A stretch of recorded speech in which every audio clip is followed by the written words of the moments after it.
नमो नमः। आज तक मैं आपको 16 श्लोक करा चुकी हूँ।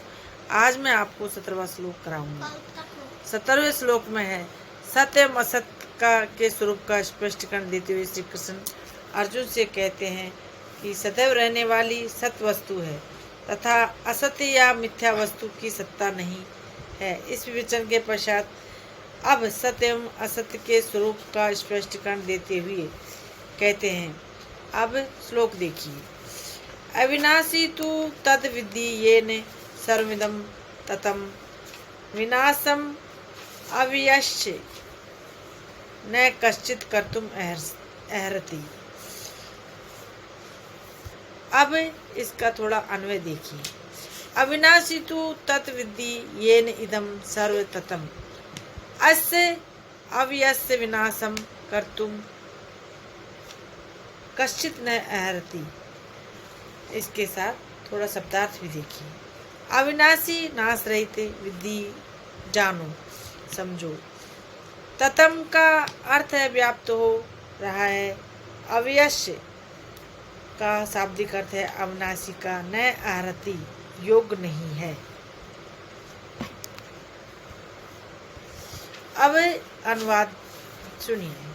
हे अर्जुन, तू नाश रहित हो उस आत्मा को जान जिससे कि यह संपूर्ण प्रपंच ओतप्रोत हो रहा है एवं अविनाशी का विनाश करने के लिए तो कोई भी समर्थ नहीं है। अब व्याख्या। यह दृष्टिगोचर होने वाला जगत अविद्या से उत्पन्न है, असत है।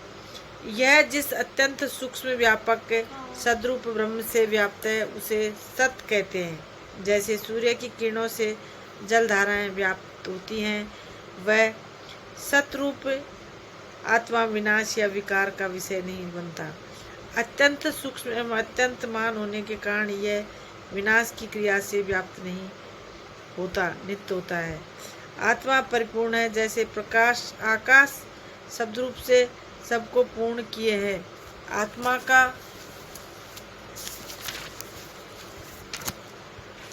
विनाश अभाव सिद्ध करने वाले जो अनेकवादी हैं उनसे निम्नलिखित प्रश्न हो सकते हैं। सावयव वस्तु का अवयवों से घटने बढ़ने से विनाश होता है, परंतु निर्वयव आत्मा का स्वतः विनाश नहीं हो सकता। यदि इस आत्मा का विनाश परतः मानते हैं तो भी ठीक नहीं, क्योंकि वही आत्मा स्वयं अपने प्रति कर्ता न कर्म दोनों न होने से उसका विनाश नहीं हो सकता। यदि आप आश्रय के नष्ट होने से आत्मा का विनाश मानते हैं तो ठीक नहीं, क्योंकि प्रश्न है कि ये भगवान यह संसार किसमें प्रतिष्ठित है। प्रश्न इस तरह आत्मा से भिन्न आश्रय सुनाई नहीं पड़ता। क्या संबंधी के नष्ट होने से आत्मा का विनाश कल्पित है?